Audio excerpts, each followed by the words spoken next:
தமிழக சட்டமன்ற தேர்தலை முன்னிட்டு நடிகர் விஜய் தலைமையிலான தமிழக வெற்றிக் கழகம் தவக பாஜக மற்றும் அதிமுக இடம்பெற்றுள்ள தேசிய ஜனநாயக கூட்டணியில் இணைய பேச்சுவார்த்தை நடத்தி வருவதாக தகவல்கள் வெளியாகியுள்ளன.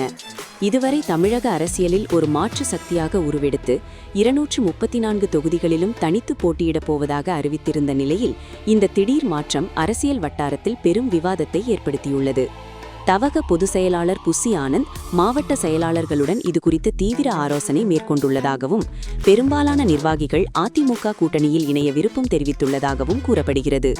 குறிப்பாக இக்கூட்டணியில் தவக 60 தொகுதிகள் வரை கேட்டதாகவும் அதற்கு பதிலாக 45 தொகுதிகள் வழங்கப்பட வாய்ப்புள்ளதாகவும் ரகசிய தகவல்கள் கசிந்துள்ளன. சமீப காலமாக தனது பொதுக்கூட்ட பேச்சுகளில் பாஜகவை நேரடியாக விமர்சிப்பதை தவிர்த்து வந்த விஜய் தற்போது கூட்டணியை நோக்கி நகர்வது தமிழக தேர்தல் களத்தில் ஒரு புதிய திருப்பத்தை ஏற்படுத்தியுள்ளது.